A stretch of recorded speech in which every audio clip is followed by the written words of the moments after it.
right, so keep the questions coming in. Next, Anna. Anna is a behavioural specialist who's been working with children for over 20 years.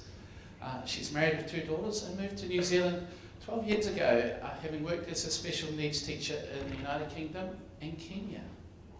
Her interest in child behaviour started when she was asked to set up a nurture group by her head teacher, and she began working with children who had suffered trauma or hadn't had a good start in life, perhaps not ready to begin learning. In order to gain further insight into the difficulties these children face, she returned to education and completed her master's focusing on special needs and behavioural issues. Her constant exploration of philosophies and programs has provided her with an extensive repertoire of knowledge to enable her to find the best solutions for each child. She provides children, their families and educators with tailor-made programs to resolve social, emotional and behavioural problems. Anna believes that for a child to be successful, they need to learn, they need to feel safe, secure and happy, and to understand the expectations of the adults around us. Her philosophy is on empowering children and their families to work in harmony. It's my pleasure to welcome Anna.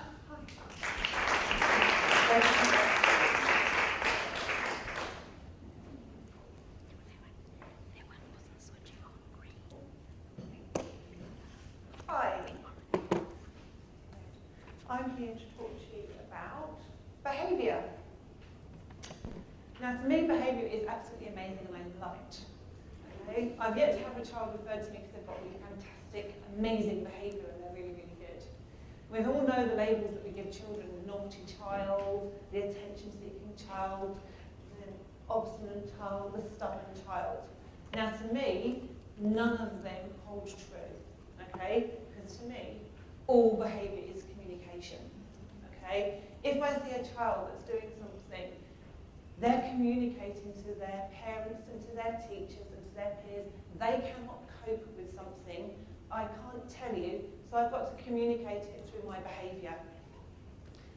So that's what my belief. So when I go and I see a child and a parent says they're really naughty, or more because I'm an ex-special needs teacher, you're here in the staff room, that child's got such attention-seeking behaviour, we need to deal with him, or that's that naughty child, I go, stop. What's that child telling you? What's that child communicating to you that they cannot cope with? Because that's what they're doing. They're not saying, I want to be naughty. I've never yet met a child who goes, I want to be naughty, I want to not fit in. They are communicating with you that they can't cope with something and they can't tell you, so they're showing you. Okay. The work that I do is all based in neuroscience. Okay, I'll come over here and I'll do a little bit of thing. This is our brains. Okay? And this is a really good way of our brains. When we're born, we're all born with our brain stem. That's the thing that keeps us alive. We breathe, we have our heartbeat, and we cry when we're hungry. It's also where our safety is. Then comes the midbrain. That's our movement. So it's our first smile, it's our crawling, sitting, all of our movement. Then we've all heard of the terrible twos, haven't we? That's when the limbic comes in. And we're all of a sudden flooded. There's little 2-year-olds all flooded with emotionals, and we don't really understand them, which is why you have your tantrums, and you have, some great responses to everything that's going on. The cortex is the thinking part of the brain, and that's where we want all the children to be. We want to be up there. That comes online when we're about 3.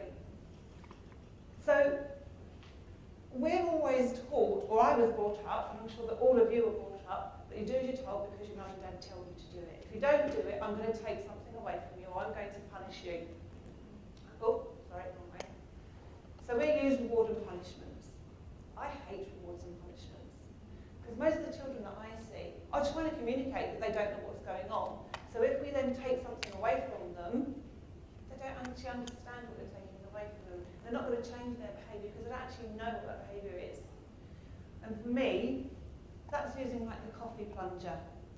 Okay? So we're going to go back and we look at this. The coffee plunger is when you're moving from your cortex down into your limbic. If I'm on my cortex, I'm a really good thinker and I'm thinking things through all the time. If you give me something, and you're giving me threats all the time. If you don't do that, I'm going to take this away, if I'm doing this and that. And that's what you constantly have. You're coffee plunging them down into their limbic. And so you're going to get an emotional response. My best example for this is trying to get your kids out in the morning. Okay? You say, there's 10 minutes before we have to go. Make sure you've packed your bag, you've got your school lunch, you've done all your homework, and everything's there and you're going to be ready. You go away and you do what you need to do. You come back, they're still on their iPad. They haven't moved, they haven't done anything. You move from your cortex to your limbic. And you go, I told you! What are you doing? The only place your child can go is into their limbic and give you an emotional reaction. So they then go, Rah! And it turns into a huge, massive fight. Now, if you stay up in your cortex into your learning bit, you go, oh, buddy, what do you have to do before we can go? And they go, oh, I've got to pack my bag. Do you think you can do that? You're away, you're out the door in 5 minutes. And trust me, I have a 14-year-old who has been absolutely atrocious. And if I go in there and I get cross with her, she'll never get out of the door. She has to get the bus at 20 to 8. And we have to pick the neighbour up as well, so we have to be out the door by 25 to. And so if I'm calm with her, she gets out the door. If I'm not, all hell breaks loose and I'm going, get your teeth in and get the car. Unfortunately, I have told my daughter this, and so she then goes, Mum, are you in your limbic? And I say, by which point, I'm going down to my brainstem. I'm going to kill you now! Okay? Because that's the only thing to do. Because if we have a child who doesn't, and we know that ADHD children suffer a little bit with their emotional regulation. So if we're up here and we're on our cuffs, if we're giving those threats all the time, the only place they can go is down into their brainstem. Okay? And a brainstem is when you have all your outbursts. That's your fight and fight. So you're going to have an outburst.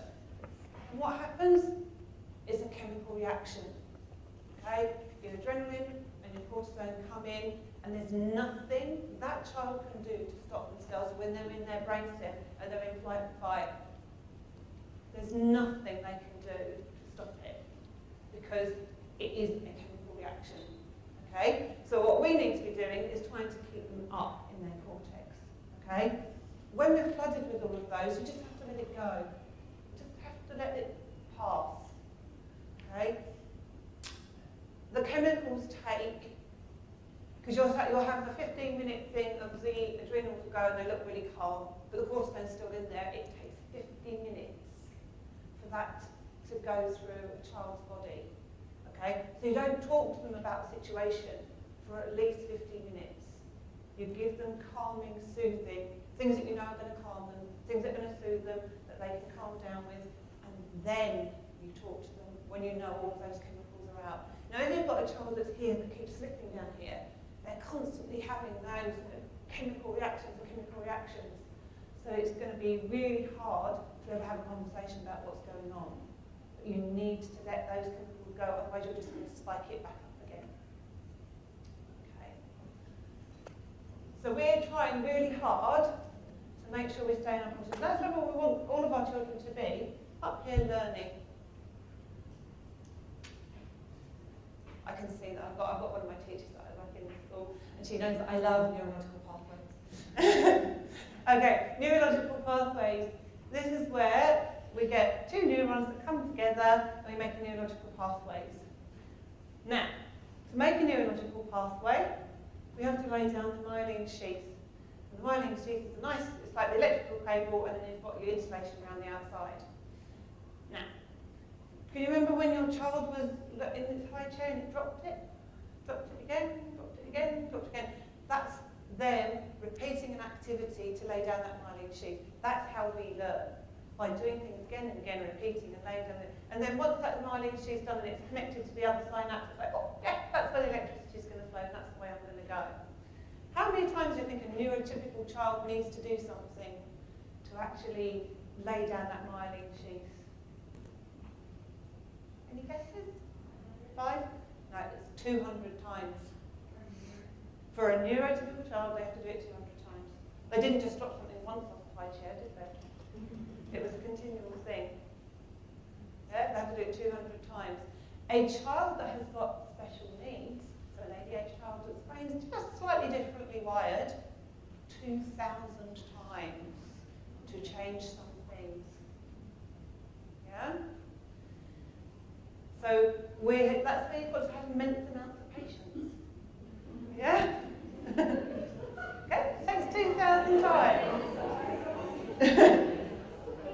Okay? So we're like, and I'm not saying that we're going to be curing ADHD, but we're going to set some neurological pathways. So their default is, now if you think about when you were a child and your mum called you for dinner, okay? She'd say, oh, dinner's ready, come for dinner. You go, listen to that voice, that's okay. And the next one would be, it's dinner, I've called dinner, come for dinner. Don't need to listen to that voice. And then it will be, come for dinner, it's dinner time, I've called you twice, come now. And you'll go, she's getting mad, better go now. Yeah? So you know, and that was your neurological pathway. We've all got neurological pathways which are set for us for behaviour, about what we need. You know when your parents were, oh, I'm in a lot of trouble. You know, I always knew from the length of my name. My mum would say Anna, and I'd be fine. If it was Anna Rachel, I was in a bit of trouble. If it was Anna Rachel Bark, I knew I was in a lot of trouble, because it was the full name. You know, so you know we've all got these neurological pathways. Okay? Now, from my point of view, what I do is I look at the thinking skills. Okay? All behaviour needs thinking skills. Okay? Just like we give support for reading, for writing, and for maths, the old reading recovery teacher and everything else, that behaviour needs to have help as well. And I look at the 5 areas: executive functioning skills. You've heard quite a lot about executive functioning skills already today, haven't you? But I look at those.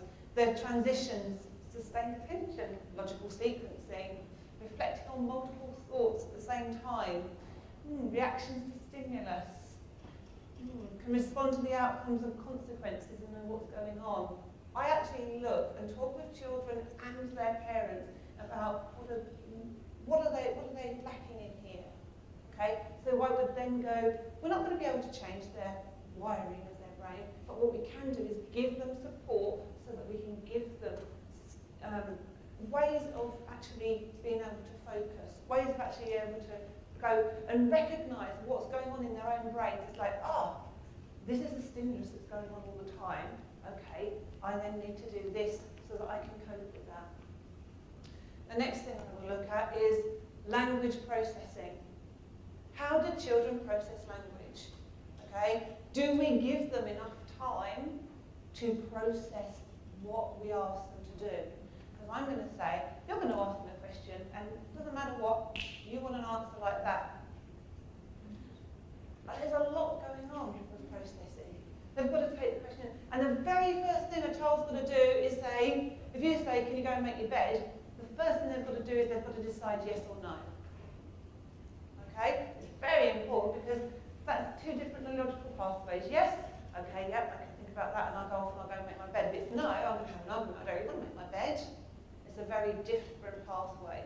So do we give them time to think things through before they give them an answer? Because quite often, that processing time takes a little while. Now, when I see parents that I know there's a bit of a processing problem, I will ask them to ask me a question and ask 10 seconds. I'll wait 10 seconds before I give the answer. My record so far is 7 times of being asked that question in the 10 seconds that I've waited to answer it. And 10 seconds is actually a very short time to actually answer a question. But it seems like an hour.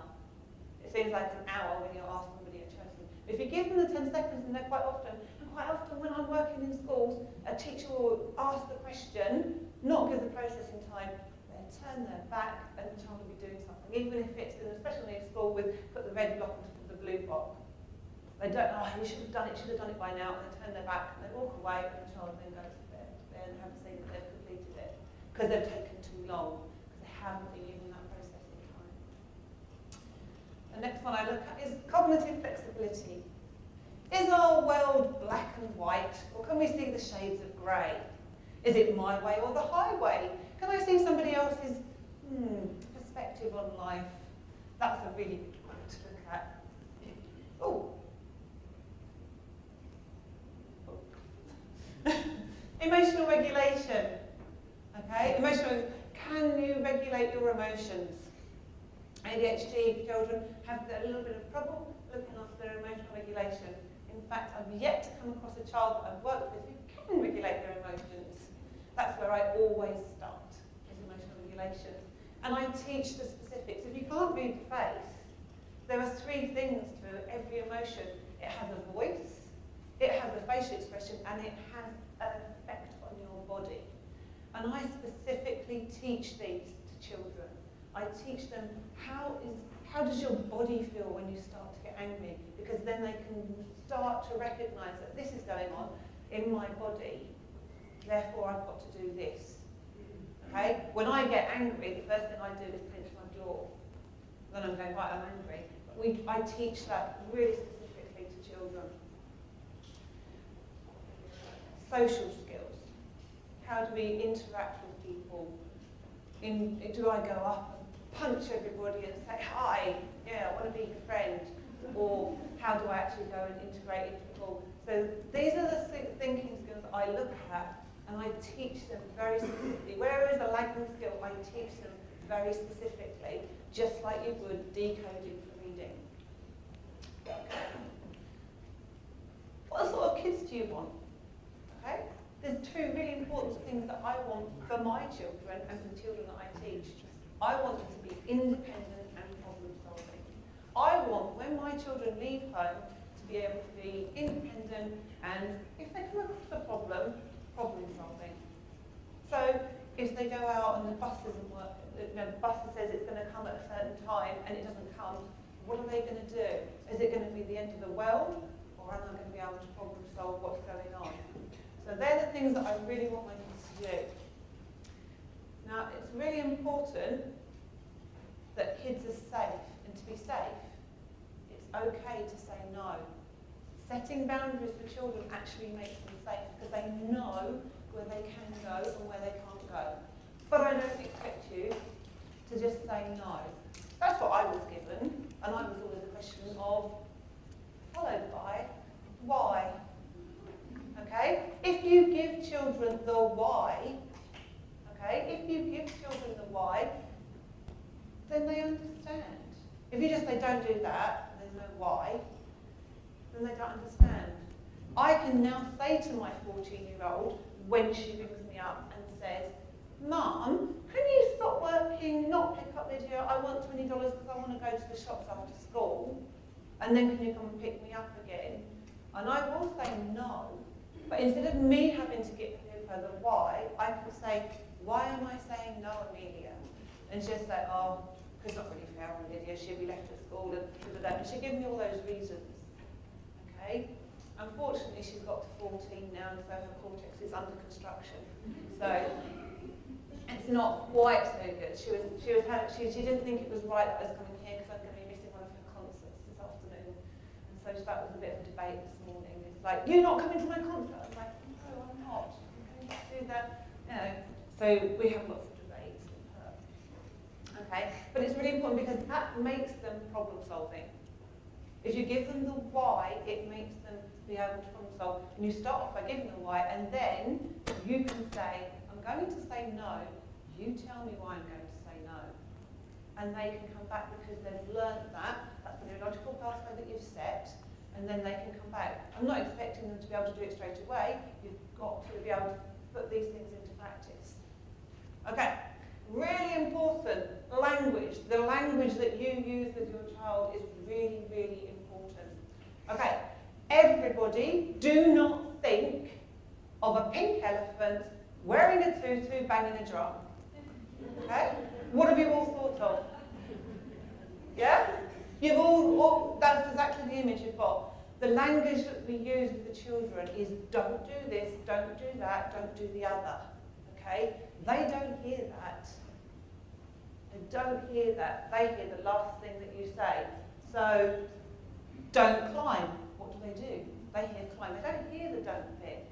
Okay, so the language that we use when we do it, and I made, is one of my big things is like when you're walking around, especially in school, and they're all wobbly on their feet, and you go, oh, be careful, be really careful how you're walking. It's like, no, you don't want them. You're going to trip, you're going to trip. So yeah, they're going to trip. So what you do is you say, walk carefully, what great steps, you're taking one step in front of the other, and you use it, and it's because then that's what they're listening to, and that's what they follow.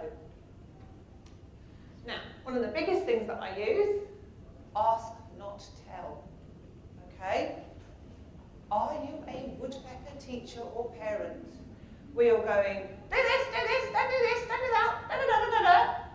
And you're constantly pecking away at their heads, saying, don't do this, because you want them to be really good and you want them to succeed and you want to do that. Remember, that's taking you back down into your limbic and then maybe into your brainstem. Yeah, when we look back at the brain, are you a woodpecker? Or are you supporting them and using your language to say, hey, think about it, stay in your cortex. So what I say is, these are the words I want you to be using. Okay? It's dinner time. Can you tell me what you need to do? It's lunchtime. Can you show me what you need to do? Can you tell me or can you show me? Because they are then thinking through, again, being independent and problem solving, what they need to do. You're going to have to model it for them, but I want you to if you say it's dinner time, go and get this, go and get this, you're being a woodpecker. Yeah? Can you show me, can you tell me? That's the language that I would really, really show you. Now, don't ever use or could or would, because what can you say to could and would? No. Then you have absolutely no right to ask the child to do something. It's really nice that you're going to be really polite, it's really nice, but no. If they say no, then you can't say go and get in the car. Okay? So, it's time to go to school, can you tell me what you've got to do? I've got to do this, this and this. Great, buddy. Now off you go. What's the first thing you've got to do? And the biggest advantage of this is because they've got to think about what they've got to do. They can't argue with you as a parent or a teacher. The only person they've got to do is the argument is with themselves if they want to not do it. Because they know what they have to do, so they have to then go off and do it. Right, I don't know what I'm doing with time, but I'm flying through this. Oh, yeah, cool. I'm perfect. Okay. So I'll go. It's 2 minutes, not 3. Oh, yeah, I'm finishing on my last slide. So, just wrapping up. All behaviour is communication. Okay? So whatever they're showing you, their communication. And I didn't mention this, but I will just really quickly now. Giving time out is one of the worst things you can do when a child is having an emotional outburst. Yes, you want to get rid of them, but what you're actually saying from a neurological point of view is you're at your most emotional. I'm going to just leave you, you can't cope, I'm just going to leave you there by yourself. You're going to calm yourself down, you don't know what to do. What I want to hear when somebody's doing it, it's like, it's okay, buddy, we can sort this out together. Yeah? What's wrong? Let's sort this out together. Because that's exactly what happens when you're having an emotional outburst. So all behaviour is community. So when your child is doing that, what are they telling you? What neurological pathways are you setting for your child? Do you want them to? How do you want them to be? Ask, not tell. If you use the ask, not tell, it works. It really does work. Because they are arguing with themselves. And that's me. Got any further information?